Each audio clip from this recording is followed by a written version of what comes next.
शांति। 21/12/2023 प्रातः मुरली ओम शांति बाप-दादा मधुबन। বাবা বলেছে, মিঠে বাচ্চে, শিব বাবা ছাড়া তোমাদের এখানে কিচ্ছু নেই, তাই এই দেহ ভান থেকেও দূরে খালি বেগার হতে হবে, বেগার হি প্রিন্স হবে। তো বাবা বলছে শিব বাবা ছাড়া আমাদের এখানে আর কিচ্ছু নেই, তাই এই দেহের ভানকেও ছেড়ে দূরে খালি বেগার হতে হবে, দেহ ভান থেকেও দূর হতে হবে, একদম পুরো খালি বেগার, ভিখারি। যে ভিখারি হবে মানে আমার কিচ্ছু নেই, সেই প্রিন্স হবে, রাজকুমার।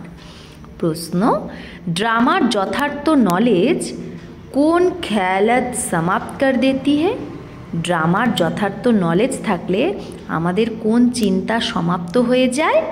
উত্তর, এই অসুখ কেন এলো, এরকম যদি না করতাম তাহলে এরকম হতো না, এই বিঘ্ন কেন পড়েছে, বন্ধন কেন এসছে, এই সব খেয়াল বা চিন্তা ড্রামার যথার্থ নলেজ যা যদি থাকে তাহলে সমাপ্ত হয়ে যায়।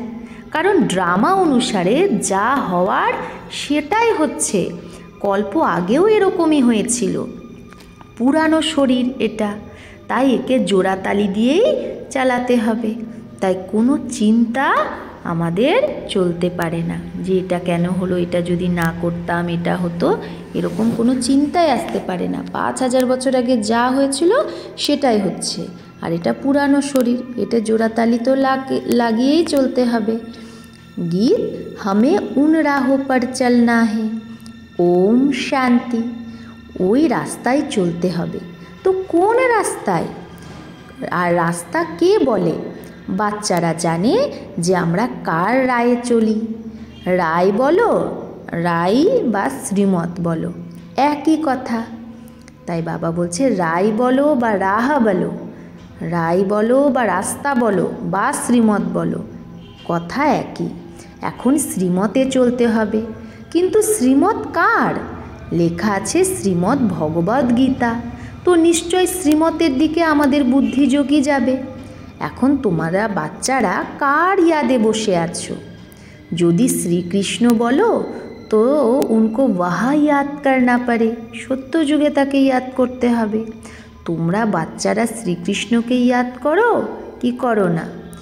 বর্ষে के रूप में याद करते हो। যদি আমরা শ্রীকৃষ্ণকে ইয়াদ করি, কি রূপে ইয়াদ করি? যে আমরা বাবাকে স্মরণ করলে যে শ্রীকৃষ্ণের দুনিয়ায় যাব, তাই বর্ষার রূপে আমরা ইয়াদ করি। এটা তো জানো আমরা প্রিন্স হব, এইরকম তো না যে আমরা জন্মেই লক্ষ্মীনারায়ণ হয়ে যাব, না, প্রথমে তো রাজকুমার রাজকুমারী হব, তারপরে সিংহাসনে বসে কি হব? মহারাজা মহারানী। তো বরাবর আমরা শিব বাবাকে ইয়াদ করি, কারণ শ্রীমত তারই।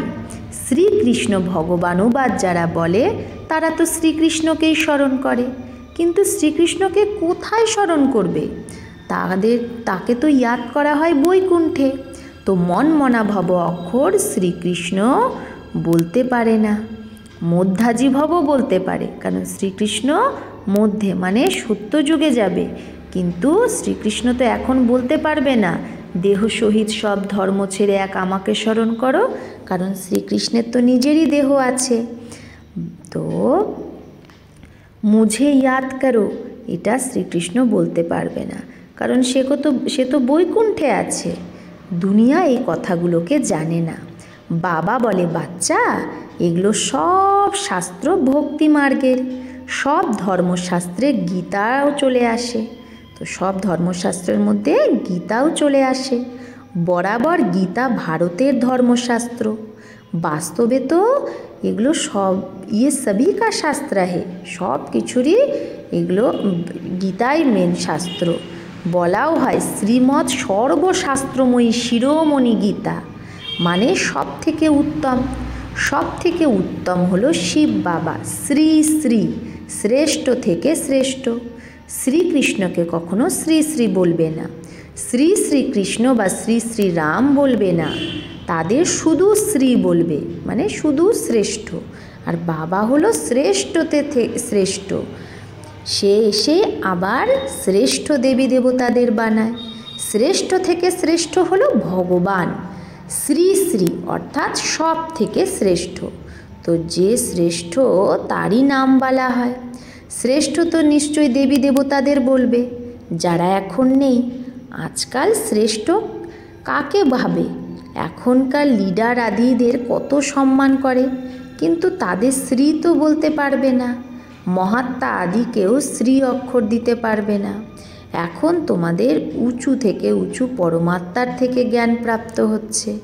সব থেকে উঁচু হলো পরম পিতা পরমাত্মা, আর তারপরে হলো তার রচনা। আবার রচনায় উঁচু থেকে উঁচু হলো ব্রহ্মা, বিষ্ণু, শঙ্কর। এখানেও নাম্বারবার পদ আছে। উঁচু থেকে উঁচু প্রেসিডেন্ট, তারপরে প্রাইম মিনিস্টার, তারপরে ইউনিয়ন মিনিস্টার, তারপরে আরও। বাবা বসে সৃষ্টির আদি মধ্য অন্তের রহস্য বোঝায়। ভগবান রচয়িতা। এখন রচয়িতা অক্ষর বললে মানুষ জিজ্ঞেস করে সৃষ্টি কিভাবে রচনা হয়েছে।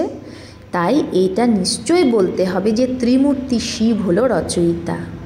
বাস্তবে রচয়িতার বদলে রজবানেওয়ালা कहना ঠিক है, যে রচনা করছে সেটা বলা ঠিক।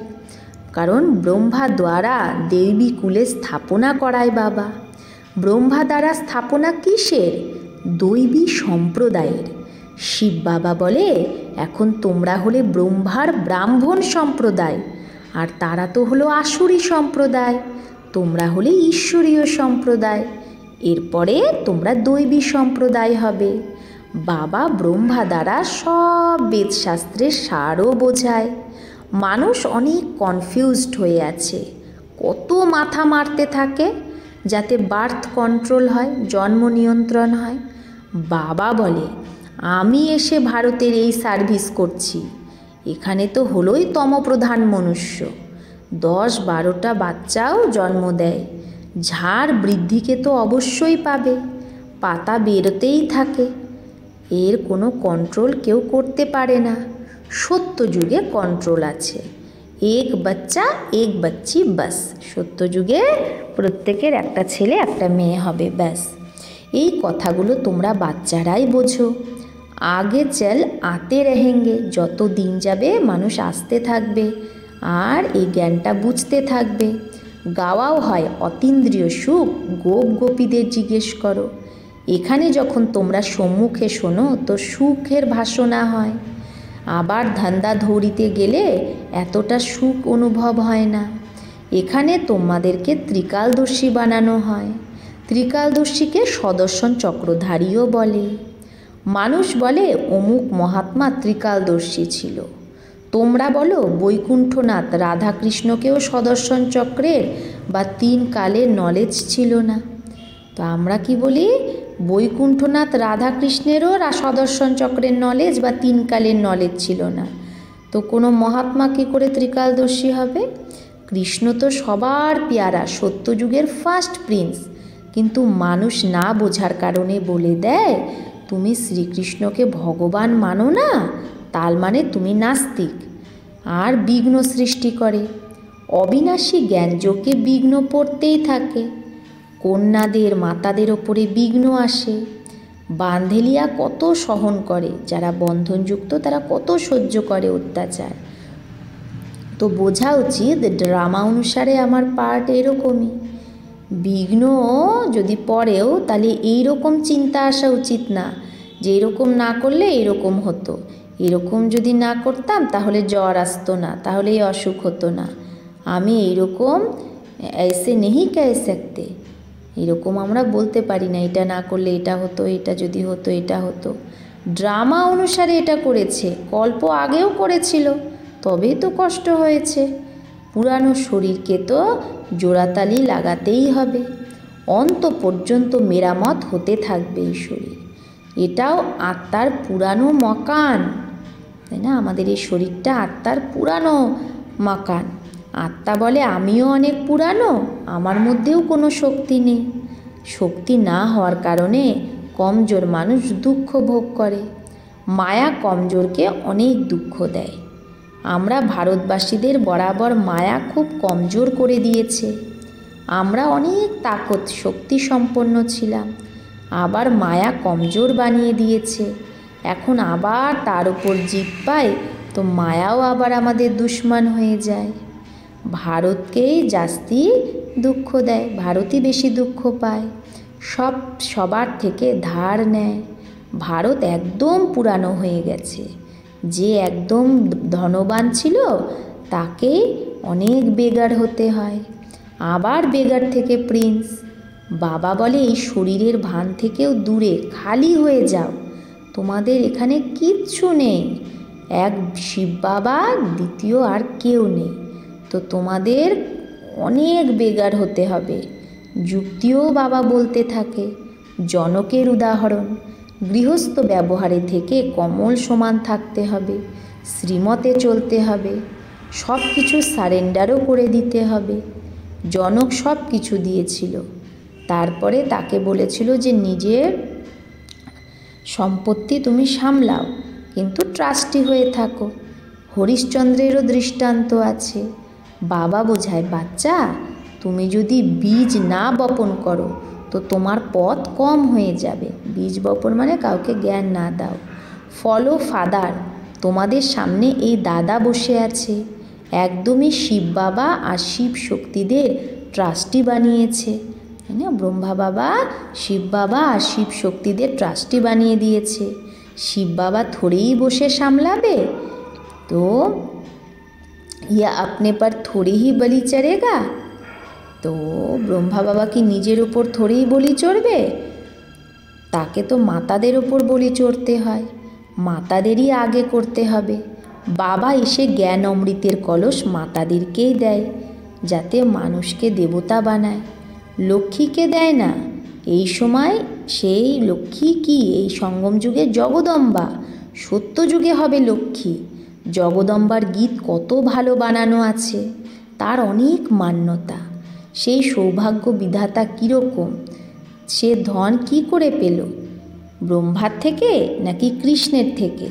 না, ধন তাও সে পায় জ্ঞান সাগরের থেকে। এটা বড় গুপ্ত কথা। ভগবানও বাজ সবার জন্য, ভগবান তো সবার না। সব ধর্মের মানুষকেই বলে মা মেকম ইয়াদ করো। ভালে শিবের পূজারীও অনেক আছে, কিন্তু তারা কিছুই জানে না।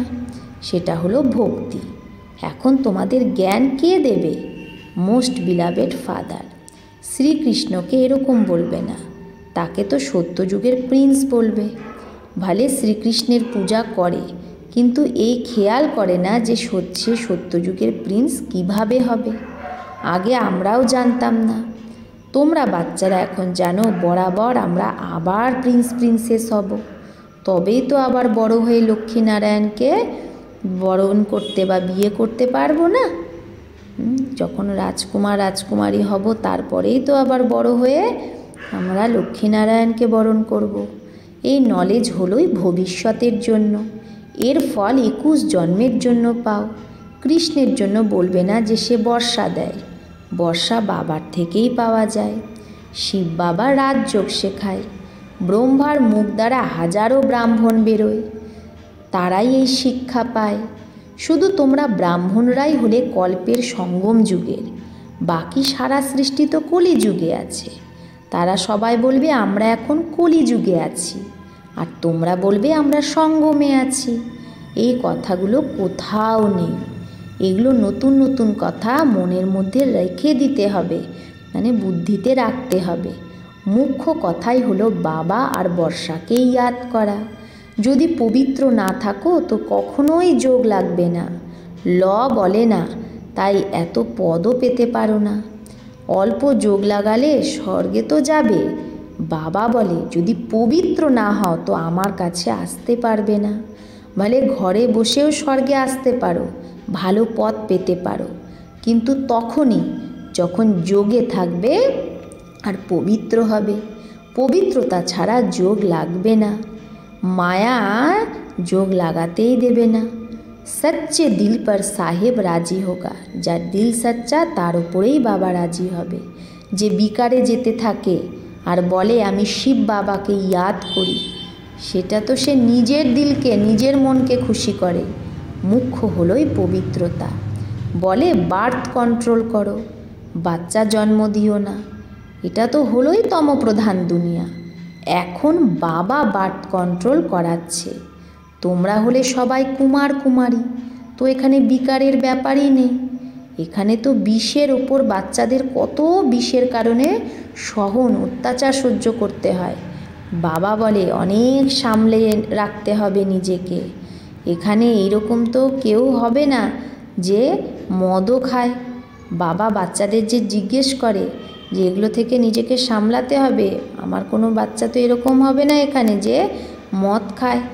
যদি মিথ্যা বলো তো ধর্মরাজের কড়া সাজা ভোগ করতে হবে। ভগবানের আগে তো সত্যি কথা বলতে হবে ভগবানের সামনে। কেউ যদি শরাব কিসি কারণ সে অথবা দবাই রীতি সে পিতে হে, তো বাবা বলছে, জিজ্ঞেস করছে বাচ্চাদের মধ্যে এখানে কেউ কি আছে যে অল্প মদ কোনো কারণে বা ওষুধের মতো অল্প করে খায়? কেউ হাত ওঠালো না। এখানে সত্যি অবশ্যই বলতে হবে। কোনো ভুল যদি হয় তাহলে আবার লেখা উচিত, বাবা আমার দ্বারাই ভুল হয়েছে, মায়া থাপ্পড় মেরেছে। বাবাকে তো অনেকে লেখেও, আজ আমার মধ্যে ক্রোধের ভূত এসে গেছে, আজ মায়া আমাকে থাপ্পড় মেরে দিয়েছে।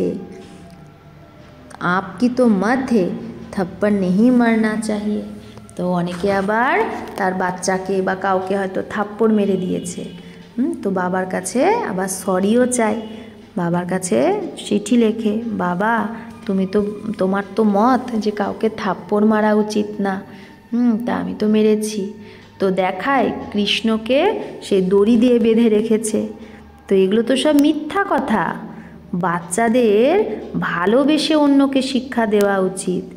মার নেহি দেনি চাহিয়ে, মারলে চলবে না বাচ্চাদের, মেরে শিক্ষা দেওয়া উচিত না, ভালোবেসে। যে কৃষ্ণকে তার মা বেঁধে রেখেছিল, এগুলো সব ঝুটি বাতে।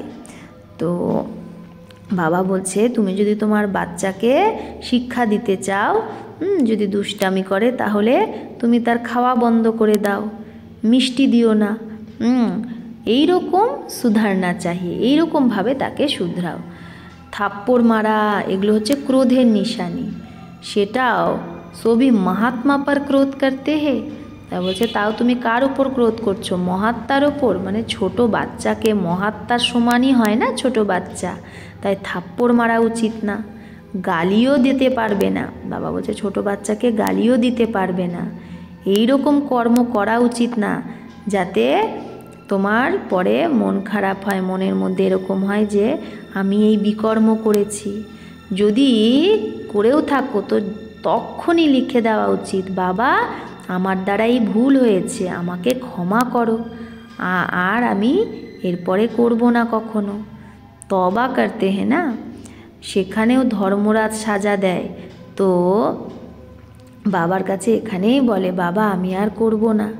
বাবা খুব ভালোবেসে বলে, লাডলে পুত্র, আমার সপুত বাচ্চা, মিঠে বাচ্চা, পেয়ারা বাচ্চা, কখনো মিথ্যা বলো না। কদমে কদমে রায় জিজ্ঞেস করো। তোমার পয়সা এখন লাগে ভারতকে স্বর্গ বানাতে, তো তোমার করি যে পয়সা সেটাও হীরার সমান। এরকম না যে আমরা কোনো সন্ন্যাসী আদিকে দান পুণ্য করি।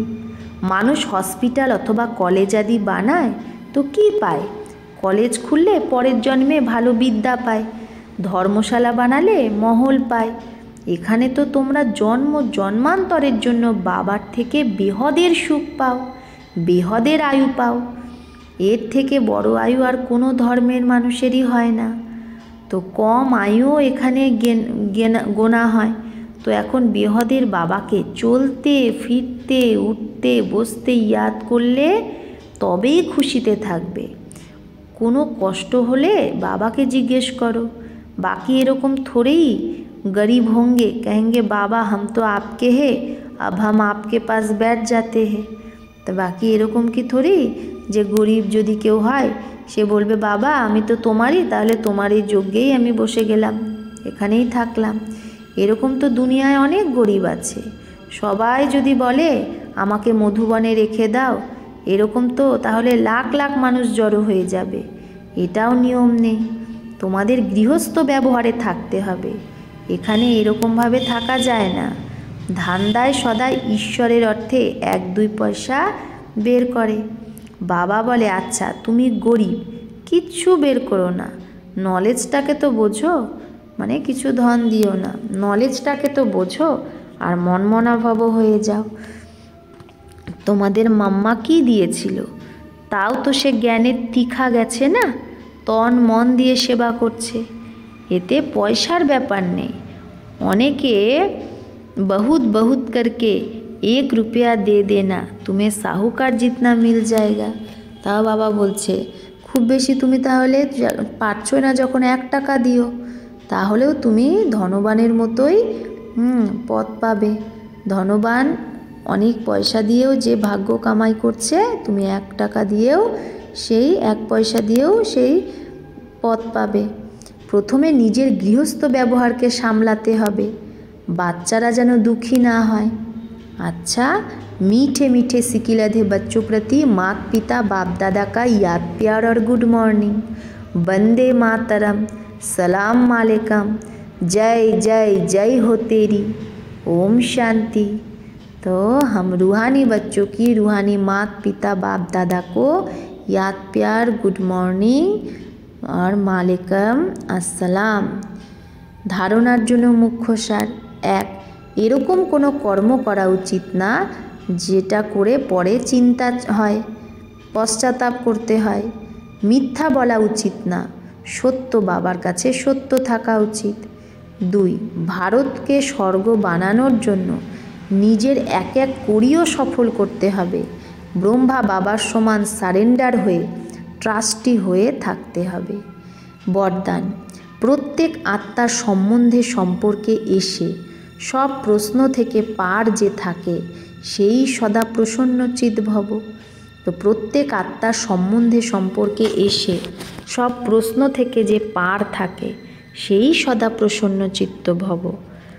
প্রত্যেক আত্মার সম্পর্কে আসার পরে যেন কখনো মনের মধ্যে এই প্রশ্ন উৎপন্ন না হয় যে এ কেন এরকম করে, বা এ এরকম কেন বলে, এই কথাটা এরকম না, এরকম হওয়া চাই।